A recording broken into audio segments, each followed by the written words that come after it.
Hi, welcome to Bookie. Today we will unlock the book, The Tipping Point, by Malcom Gladwell. The classic American shoe brand, Hush Puppies, was once an almost unknown company. In 1994, the brand was just selling over 30,000 pairs of shoes a year, a number so low they were considering stopping production.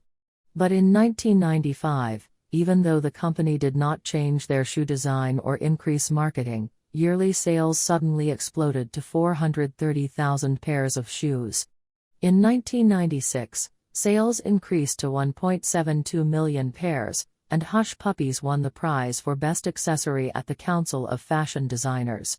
Today the company sells their product in over 120 countries around the world. But how did this turnaround happen? The company itself did nothing yet. Even today they are a staple of modern fashion trends. Hush Puppies became popular due to just a few youngsters in Manhattan East Village and Soho District, who started wearing their shoes.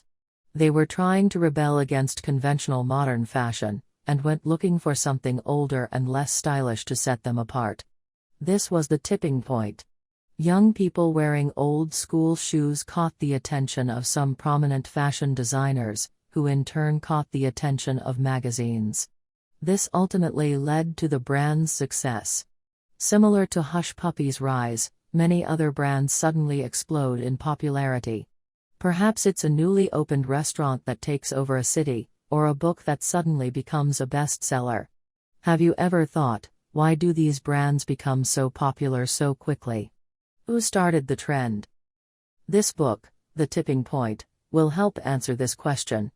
The book explores different products, thoughts, and information that spread like wildfire. It reveals how a few graffiti artists in a subway can spark a wave of crimes, how a small gold box changed a product's sales, and how a few youngsters made Hush Puppies into the international success they are today. The author, Malcom Gladwell, uses the term epidemic to refer to a trend that spreads quickly, almost like a virus.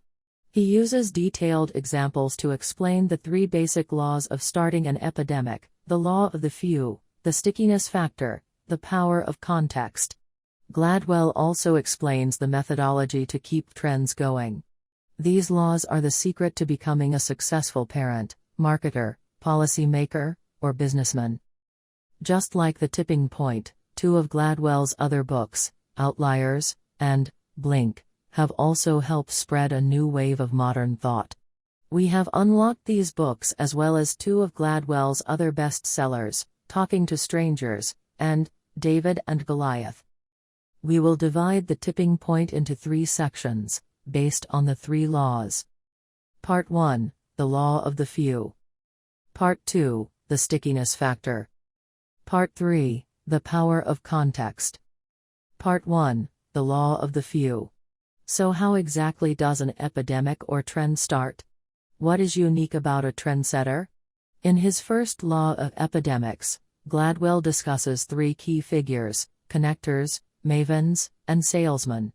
Let's take a look at each of them. One of the most important historical information epidemics occurred on April 18, 1775, the eve of the American War of Independence, when Paul Revere, a silversmith living in the north side of Boston, was told that the British were mobilizing.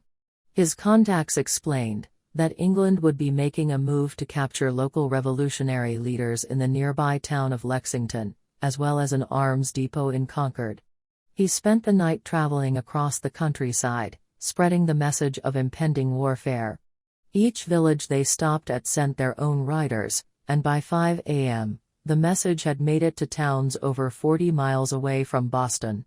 When the British began their march, they face a well-armed and well-prepared militia that sent them back to Boston. This confrontation with the British Army, called the Battles of Lexington and Concord, was the start of the American Revolution. The key figure in this confrontation was Revere, who played the role of a connector.